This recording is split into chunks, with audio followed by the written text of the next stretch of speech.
Hello, and welcome to another opportunity to meet one of the amazing authors in The Other Side of Divorce. And today we are spotlighting or highlighting a person who I know personally, an absolutely lovely individual who has nothing but a heart for helping other people. So I'd like to introduce you to Lesley Evans. She has over 30 years as a registered psychiatric nurse.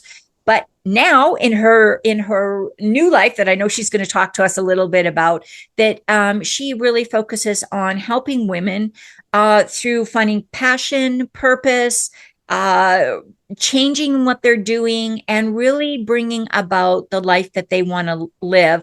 I know Lesley is very accomplished. She has several credentials and specializations. I'm going to let her tell you a little bit about herself. But first, I want to say, Lesley, welcome.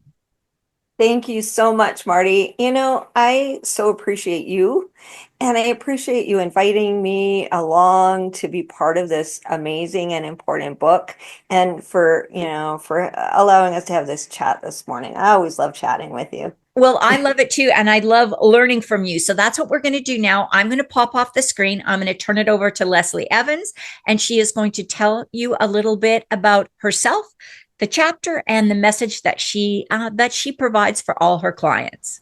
Perfect. Thank you, Marty.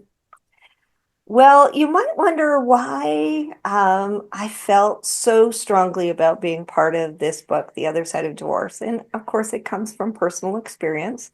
And I'll tell you quickly, I was married for 21 years. I got married very young. I had that checklist of everything that I thought I wanted in life. Study to be a psychiatric nurse, married my college sweetheart, got a job in public health. We got the house, we got married, three beautiful girls. I was primary support to my mom, checking everything off. Just check, check, check. And, I love those people on my checklist, my girls. And, but as I started to move toward my 40s, and this might sound familiar to some of you. So, if this sounds familiar, just go with me. I got closer to my 40s and I realized that I was really not super happy. I'd given myself up to my checklist. And I kind of moved and I kind of had this feeling, well, I said I do. I got to kind of keep going with it and for the kids, and kept kind of slogging through, making sure they knew I loved them and making sure everybody was taken care of. I mean, that was my job too. I took care of people in mental health. And it really, really changed when I had a conversation with my eldest, who was 16 at the time. She's now 29. I can't believe it. And she was having trouble with a boy. Don't we all when we're teenagers? We all do. And she was losing herself. She was giving up things she would normally do. She wasn't singing like she loved. She wasn't showing up to dance as much. She was doing things she wouldn't normally do to be with that boy. And I gave her the great motherly advice. If they care about you, they'll support you 100% in what they'll tell you, go do those things. They'll tell you, I love hearing you sing. They'll not ask you to do things that you're not comfortable with. And so she went away and they broke it off, and she's doing really, really well now, pregnant with her first child. But I had to really take a good look at myself, because what I thought I was giving my girls was for them to know they were important. They were the people that, they should live the life that they wanted. And what I was giving them was, yes, they knew mom loved them and would do anything for them, was there for them.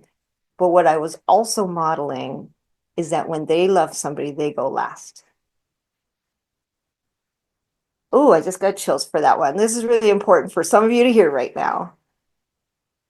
That's not what I wanted for them. I didn't want them to go forward in life thinking that when they love somebody that their needs go last and all the things. I wanted them to live passionate, inspired lives and be everything they wanted to be. And so I had to go home and have a good little talk with myself. I already knew that I wasn't super happy, but what I was showing them was definitely not what I wanted to. And so I went about the hard choice to leave my marriage of 21 years. I mean, honestly, we weren't very good for each other. We definitely weren't good for our children. And so did that. And here's the thing, when you start making changes, at first, I remember moving into our own house and feeling like I could take a first full breath, like my first full breath that I could take. I hadn't done that in a long time. I'd been kind of walking on eggshells for so long. And as it started to go, things just weren't, it wasn't that happy. It wasn't that nice. Our separation and things got stressful. And I can't tell you what it was. But I know that there was that proverbial straw that broke the camel's back. I was worrying about everybody, adjusting and worrying about my clients and all that kind of stuff. And I found this out at lunch when I was home. Again, couldn't tell you what it was, but I just remember like, ah, that thought. And I drove back to work, got out of my vehicle, and went in to do my last 3.25 hours at urgent mental health, helping people in crisis. I did my job. I took care of my people. And at the end of my shift, couldn't find my keys. Not in my coat, not in my purse, not in the drawer. I was like, I just remember thinking, oh, really? Well, I hope my car's still there. And by the way, don't ever ask what else the universe can throw at you. Don't ever put that out there. But at that moment, I just walked out and I remember not only was my vehicle there, but I'd left it running for the entire 3.5 hours I was at work. My vehicle had gone, and it was an expedition. I'm in Alberta, and so we have big vehicles, and it was an expedition. It had been running.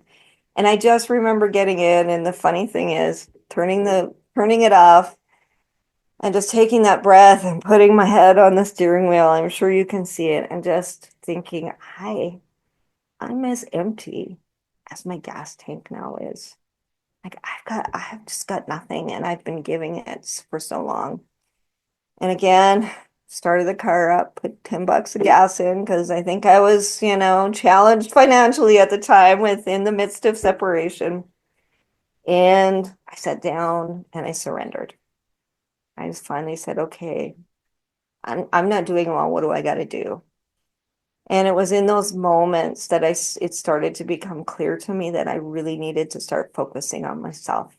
I really needed to start to get to know myself. I really needed to discover my worth. And I know you can feel this. Again, I'm getting some chills, so I know some of you really need to hear this. I didn't understand that I was worthy of putting myself as a priority, that I was worthy of doing things for myself. And when I started to get down to that and I surrendered to that moment, it just again became so clear to me that I needed to start to do things for myself because I'm no good to anybody. Just like you're no good to anybody if you're depleted. So I did that. So I was a psych nurse working public health, mental health. I had my medical practice or my therapy practice, CBT, solution focus, which are wonderful ways to work with people. But I knew there was more out there in healing. And so I started to look for that myself. I sought some alternative practices. I got to know about Reiki. I got to know about the Akashic records, and of course I'm skimming. We only got a few minutes, but I got to, really get to know all of these alternative practices. And then I happened upon hypnotherapy as well, and how much healing it did for me. And so I added those to my practice. And I also decided I couldn't keep doing this. I couldn't keep working in the public system and not being able to offer these things. So I started Rise of the Phoenix. And so now that's what I offer. I offer to midlife women like you, like me, going through so many transitions, whether it's separation, whether it's empty nest, whether it's, you know, feeling all the weight that you've been carrying and wanting to let that go. That's how I help through my three ways, which is conscious, subconscious, and spiritual. So using the therapy, hypnotherapy, and Akashic records or Reiki to really get heal lasting and in deep ways. And so, what do I want you to know today? I I really feel this on my heart. I want you to know that you're worthy. And I want you to remind yourself that you're worthy. You're worthy. You don't have to do more. You don't have to give more. You don't have to have more. You don't have to do more. You are worthy right here in this moment, even when you don't feel like it. You're worthy to take those steps, one small step at a time, to start dreaming about a life that you want and how to create that for yourself. Okay, Marty, I know you're nodding. I know you're with me on this. I do. I love this, Lesley. And I always appreciate the way that you are able to talk about, potentially really difficult topics like going through divorce and transition and dealing with some of these things that I think most women, even if they stay in a healthy, wonderful marriage relationship, that you can still experience this sense of being lost and empty and not really knowing what you're supposed to be doing or where you need to go next. So, can you talk a little bit about how how you see that kind of resonating with your clients? I mean, do you see that this is bigger than just women going through divorce that are dealing with some of these struggles?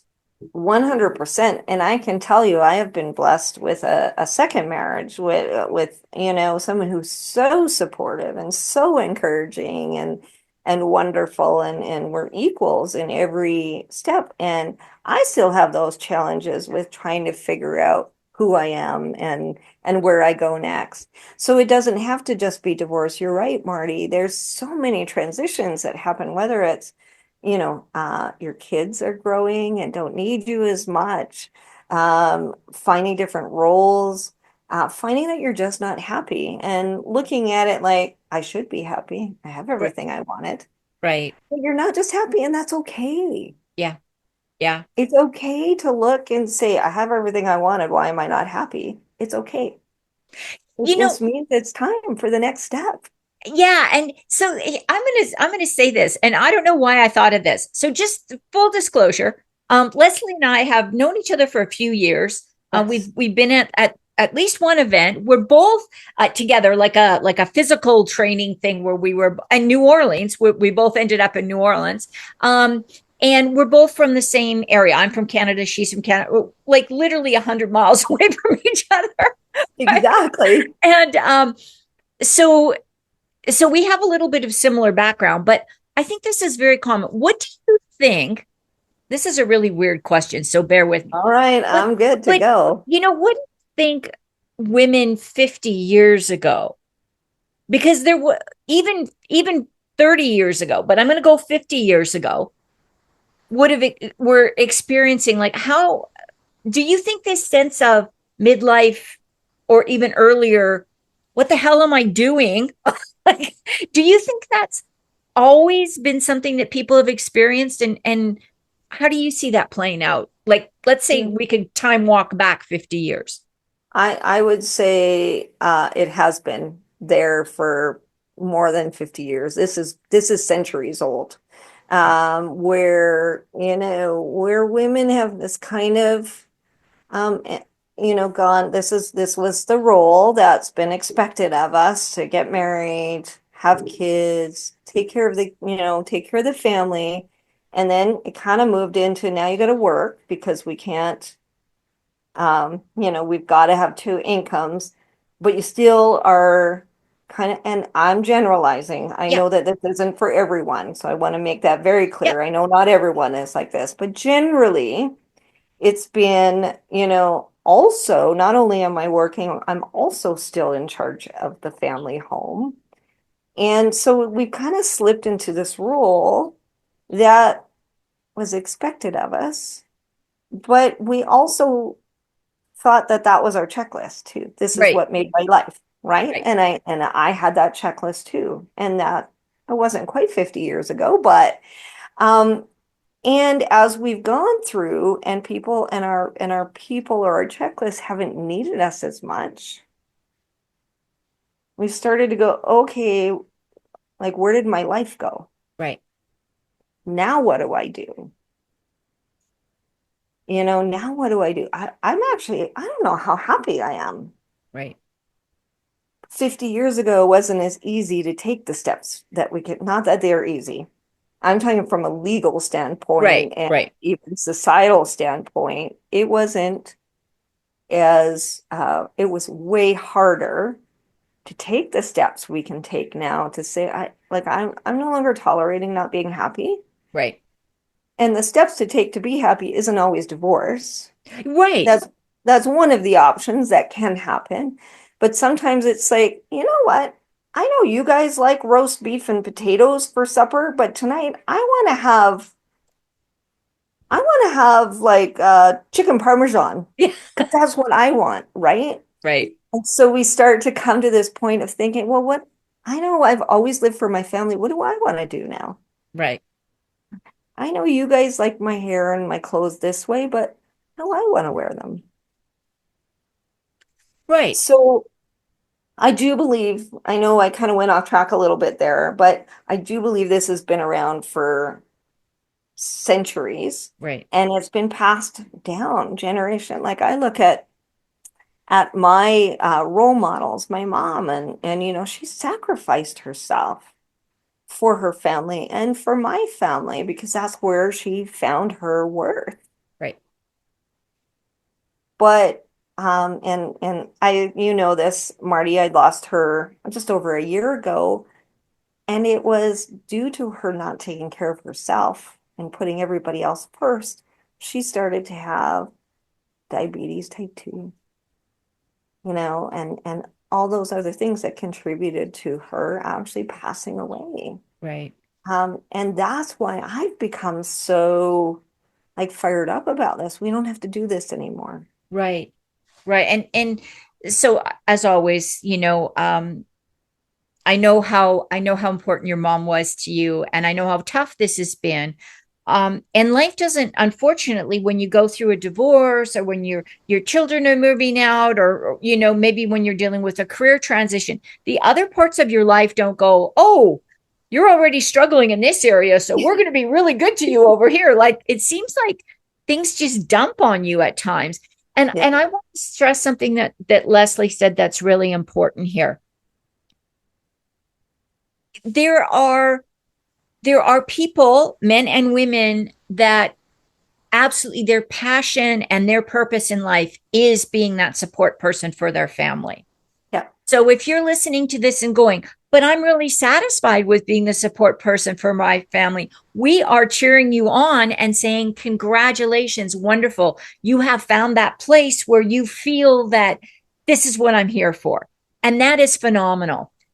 For other people, they may be in that position and be going, I love my family. I care about what I'm doing and I don't mind what I'm doing, but it's not what I want to do, or it's not everything I need. And I think that's the two differentiate, or that's the two options, right?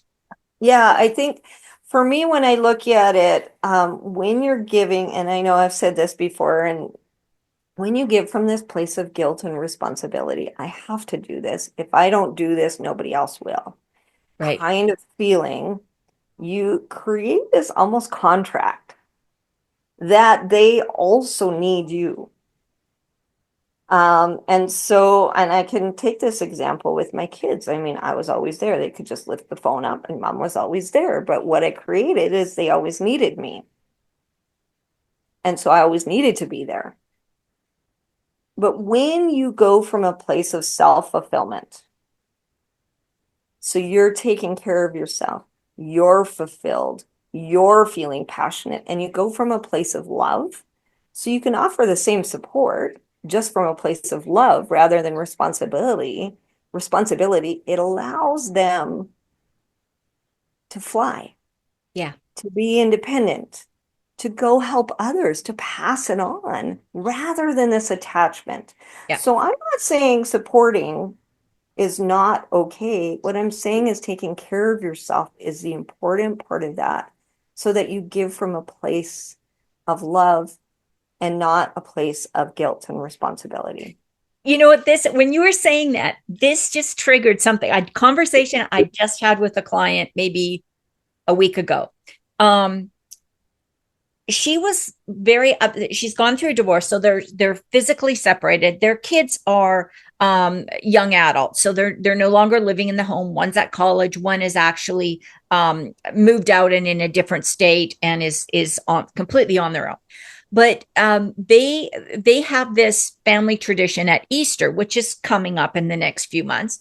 And so the family tradition is that she would make this huge Easter, like I'm talking a gourmet dinner, not just like roast a or have a ham and potato salad. It was like a big thing, right? And she decorated the house for Easter. And they had, even though they're adult kids, they had all these presents and things.